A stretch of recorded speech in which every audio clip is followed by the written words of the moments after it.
Hi guys, we have our first quarter moon tomorrow on Friday, and we are really honing into our manifestations with this new moon and really trying to understand like real balance. Now that we've understood like insight into our manifestations and how things work, the law of detachment, the law of attraction, the law of affirmation, we are combining all of this knowledge and wisdom into this new moon, and it's going to show us the true master of self wisdom, like the true master power of self wisdom and self accountability. All of these things are so influential into your immediate life and energy, and there are so many ways for you to kind of understand and connect that truth so you can really, like, when you're like, okay, well, when you're trying to explain or elaborate on like energy and manifestation and how things work,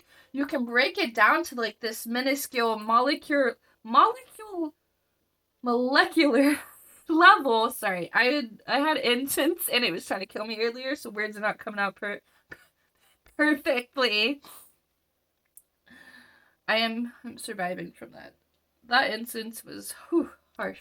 Anyway, so it when you're trying to really understand manifestation and how it works, when you're trying to understand it on this molecular level, it will show you a lot more on like different frequencies and how things are literally energetic within you and outside of you. Like every living thing has energy. It emits a frequency.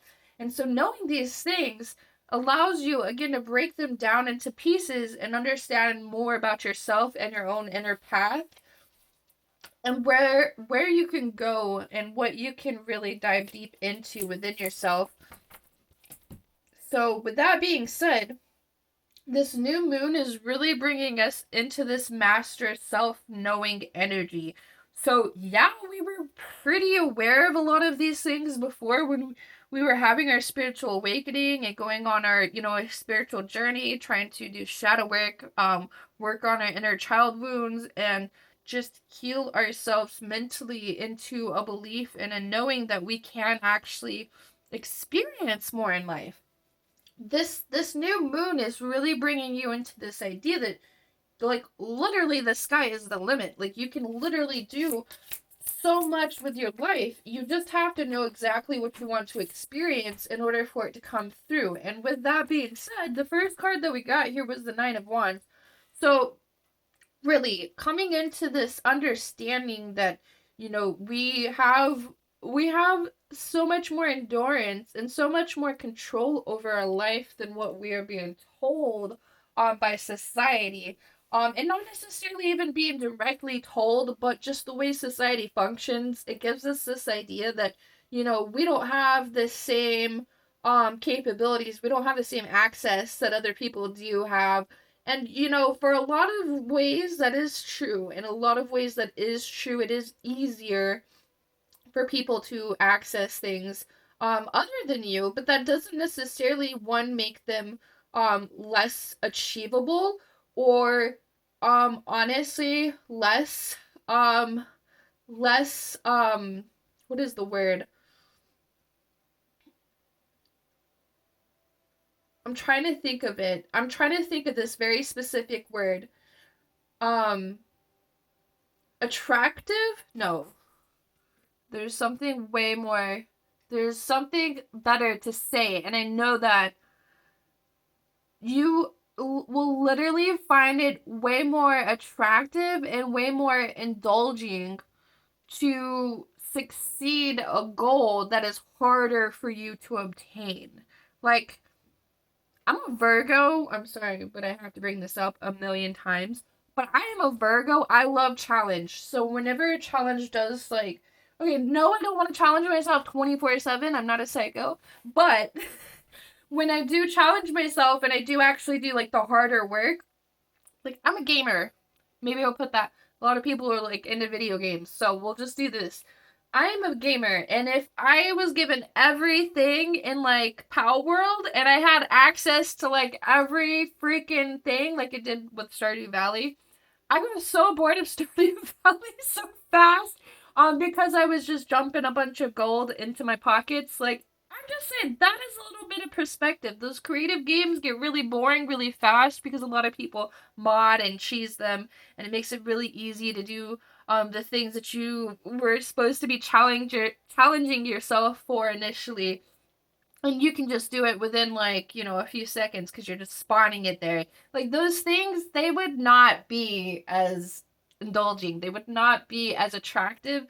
Less people would be, desiring that because it doesn't have that value. It doesn't have that, achieving value, that gratitude aspect behind it. Yeah. I'm sorry that was such an elaborate metaphor or an elaborate explanation, but it's a good insight, a good indicator that you doing all the hard work really does actually pay off in a silly way, sure.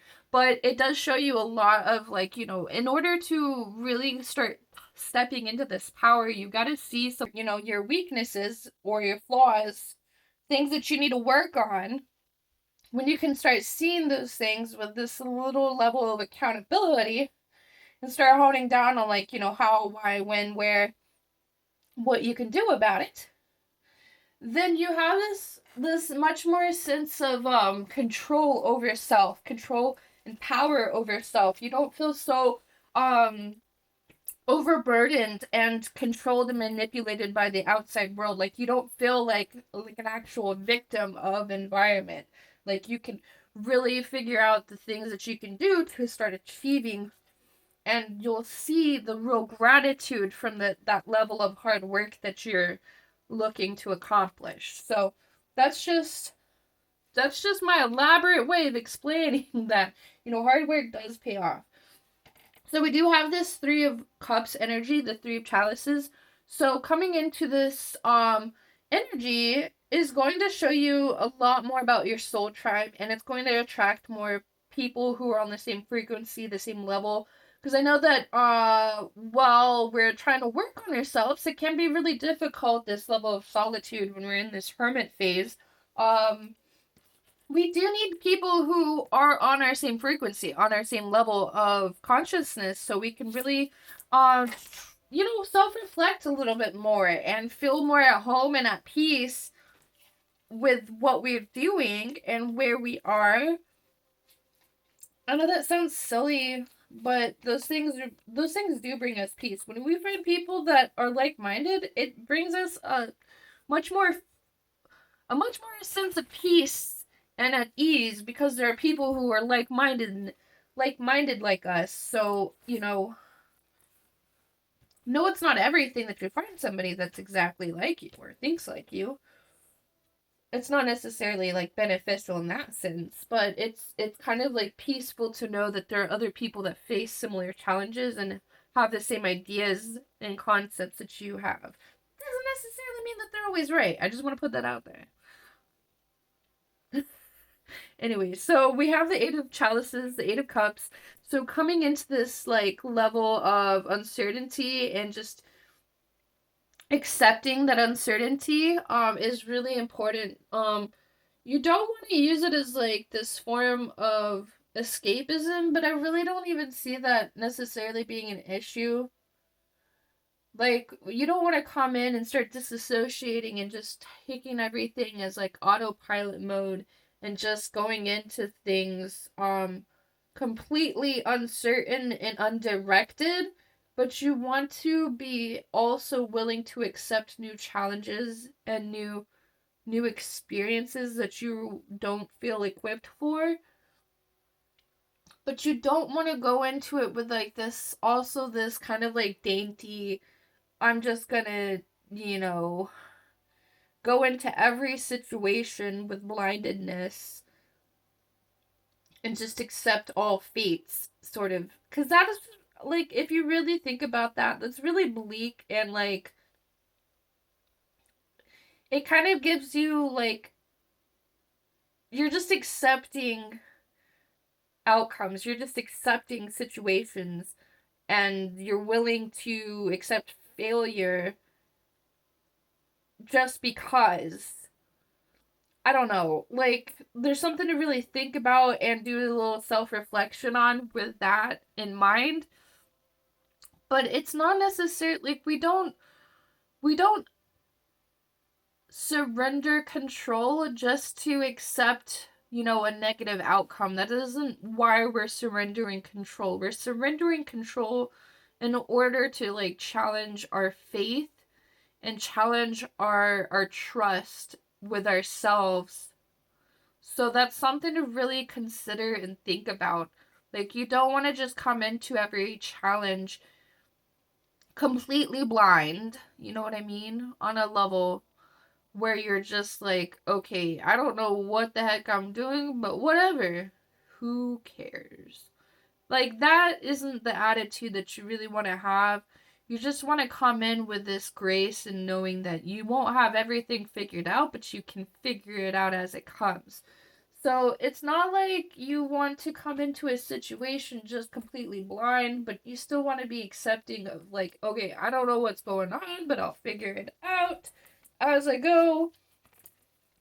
But you don't want to have like that negative view too, where you're just like, whatever, I don't care. Like, those things don't benefit you. And I have literally, the last video that we made too, the moon is really important this year. 202. Wow. The moon is really important this year. It wants you to do a lot of reflection with the moon. So if you felt like out of tune with the moon cycles, it may have been because you were doing some disconnect, some like solitude, some hermiting modes. I don't know. Like, just realize that you do need to do a little bit more meditation, a little bit more inner work. Or I won't even say inner work, just like ritualistic work, like spiritual work, charging yourself, meditating, staring up at the moon, doing things that make you journal because you should be. The moon wants you to really do some self-reflection and journaling and just kind of just trying to reconnect yourself with this idea and concept of like energy, astrology, and its interconnection with you and self and the world around you, because you may have felt like disconnected through going through the hermiting. So it may have made you feel like a little disconnected. So you just want to maybe feel like, or like get yourself a little reconnected with the world so you feel this energetic balance.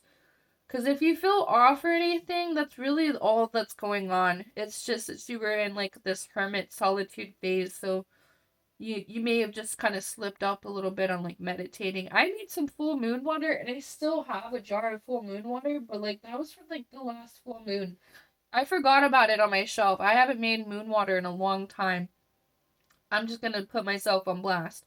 Like, and it's still up on my shelf. Usually that would have been drank up by now. Like, the full moon's already coming up. I do make a lot of jars of full moon water when I do make it, but like, me myself, I wasn't in tune with that. So like now I feel I have like I talk about it too.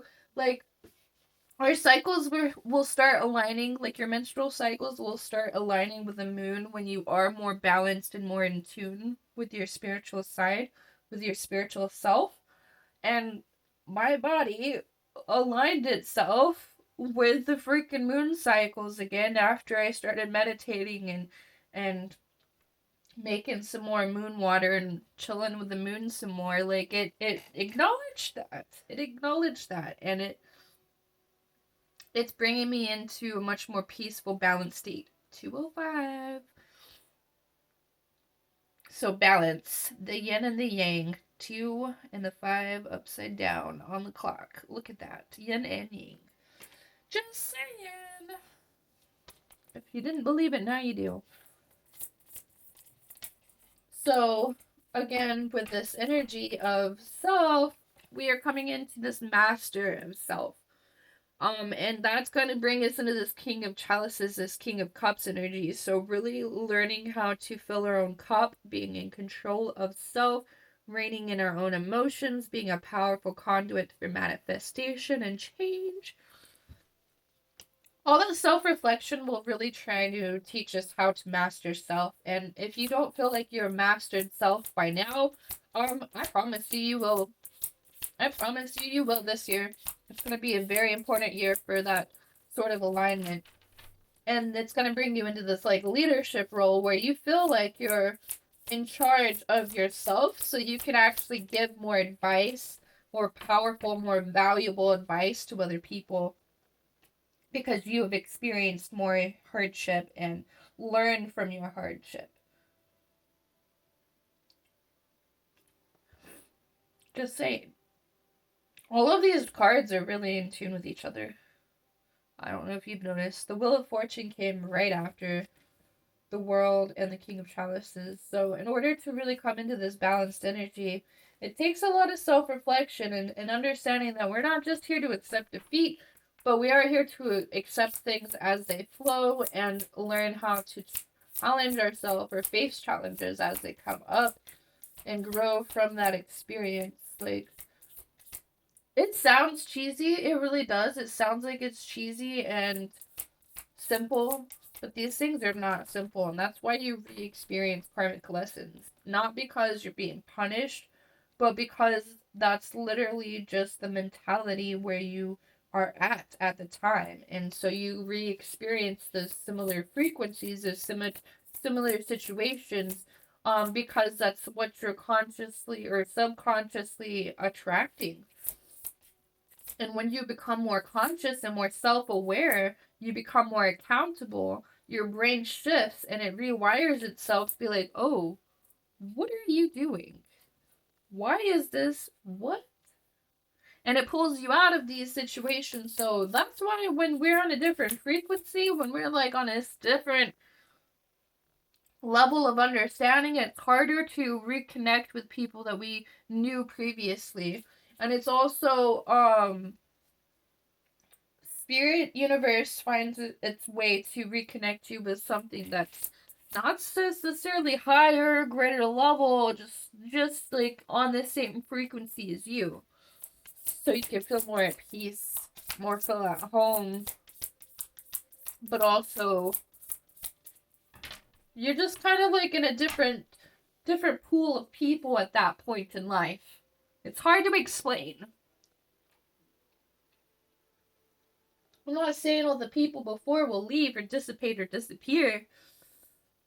You just won't feel as connected, like, consciously, with some of the things that they say. That's okay. It's not necessarily to say that, better than anybody else. You just think differently. That's all. You think differently, and so there's this sort of sense of solitude that comes along with that. In order to not feel like so alone in solitude, you need to find people that have at least similar frequencies, similar ideas and concepts, not identical, because that doesn't help you grow, but just similar energies, so you can feel this level of familiarity, I guess is the best way to put it. So we do have this sort of Four of Swords energy, so really kind of feeling more at peace with anything that does come up in like your family or like your immediate. I if you're new to this channel, we do TikTok readings too. It does actually really go along with this. Like, honestly, 9 out of 10. The TikTok will be like a shorter version of this video, because obviously these are longer uploads, but like literally it went along with this. We actually got the same first card too, I think. Yeah, I think. Might have been the King of Chalices. Anyway, but the point is, they are very similar readings. The point here is that, you really have to come into this understanding, this knowing, this master of self to really master this type of manifestation energy and be more at peace with yourself. So those outside conflicts you won't feel this need to have a resolution for everything. Because you'll realize that you don't have a resolution for everything. You've learned to accept that. Let's see, this card keeps trying to come out. So this is from the Moon Mantra Oracle deck. Again, if you are not like aligned with the moon, or if you feel like not aligned with the moon, just get yourself realigned with the moon, because there's a lot of things that can teach you about yourself and some shadow work. And we're actually going to dive into some dream interpretation. I've been working on a dream interpretation journal for some time now. I'm still working on the rough draft of it, but we will be able to dive into some shadow work through our dream state. So it's just something to keep in mind, that if you were at this like level of understanding of manifestation, and you've done some shadow work and some like inner healing, then you're going to come into this point where your dreams are going to start knocking on your wagon and show you some images, or show you some patterns, some symbols that relate to your waking life in metaphorical ways. And we'll dive into that deeper, because that's not really the aim, the focus of this video, but I do want to emphasize that your dream state can really show you a lot more about your shadow work and some things that you are holding on to in a subconscious level, so you can really kind of bring those things to light and try to understand what the message here within your dream state is, because some of those things can be tricky.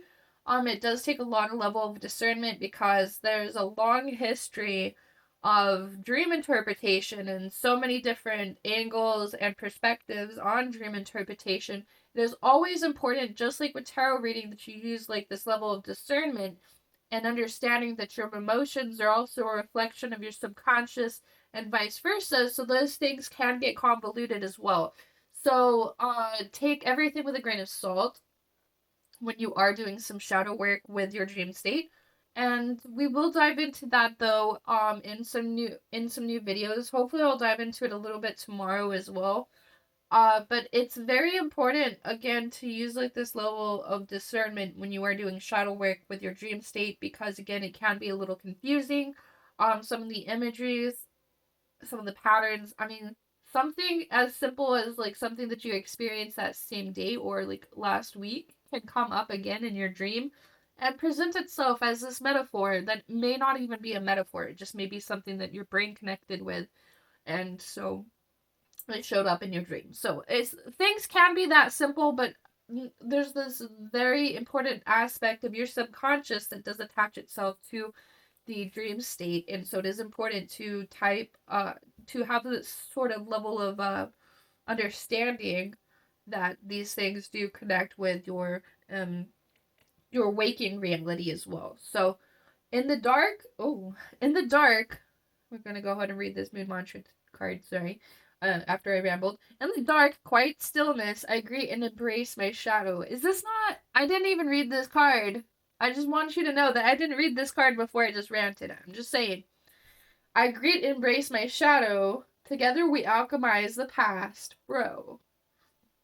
Working in harmony to cultivate something new, we nourish gentle beginnings with the wisdom of our experiences. So, again, like this level of understanding will come through your subconscious, through your dream state, and it will show you so much more insight into the things that you may have like thought you worked on or worked out before previously, but there are some things, some aspects of it that are still kind of not necessarily controlling, but maybe manipulating your ideas and concepts of your own immediate reality. So, with that being said, there's a lot more that we can dive into 215 with our dream state. I do want you to reach out if you have any questions, because I am going to be offering a new service on my website as well, spiritual.square.site. Hopefully we'll have a much better handle here soon. But I also have my blog, spiritual.blog. Those are my two web pages, by the way. Both are connected, interconnected. Actually, I think spiritual.blog has everything as far as my services as. Squarespace is kind of more of a just straight to the point transaction site. So, but I do have my services there. So if you're wanting any witchcraft, spell work, self-love spells, self-care spells, love attraction, money attraction, tarot reading, and now we are going to be offering dream interpretation. Because I've been diving into some more of the subconscious level of dream interpretation. I have mastered a lot of lucid dreaming myself, so we'll talk a lot about like lucid dreaming, how to embark on your lucid dreaming state, because that could be a tricky journey too, because a lot of this is really heavy stuff. Lucid dreaming can be really draining energetically, and so that's why there's going to be a lot of information to process. So we'll talk a lot about that in these upcoming videos about dream interpretation, but that's where we're going to be focused as far as shadow work. So if you've been wanting to watch some more of the shadow work, I do have a playlist called Shadow Work. There's going to be way more content there, and it's going to be leaning more towards like journaling, your dreams, and dream interpretation, the subconscious, things that kind of lay a little bit on a deeper, under a deeper layer of our understanding. So things that try to hide themselves but still come up from under the waterworks, okay? So again, if you have any questions, do leave them in the comments down below, because I will cover any topics that you have any questions on as far as like dream interpretation, lucid dreaming, and shadow work. So we'll be diving into that. So I love you guys. I hope you enjoyed today's reading. If you do, please hit that like and subscribe button, and also share it with your friends so they can have access to this shadow work content, because we're going to be diving deep, like really deep. Because I have a lot to talk about too with my own experiences and my own healing and my own path and my own journey. So we'll get into some personal stories too. Just get your tea ready, because you're probably gonna need it. Anyways, so if you do want a private reading, again, the link is in my bio. I will be going live on Twitch at night, so if you do like to check out like some artsy stuff, I do paint, but I also video games, so if that's not your tea, that's cool too. But I will do live stream readings there as well. If you ever want a live donation readings, there's no fixed payment there. It's just a live reading. So whatever you want to donate, I will do a tarot reading live on Twitch. So make sure that you're following there as well. Love you guys. Bye.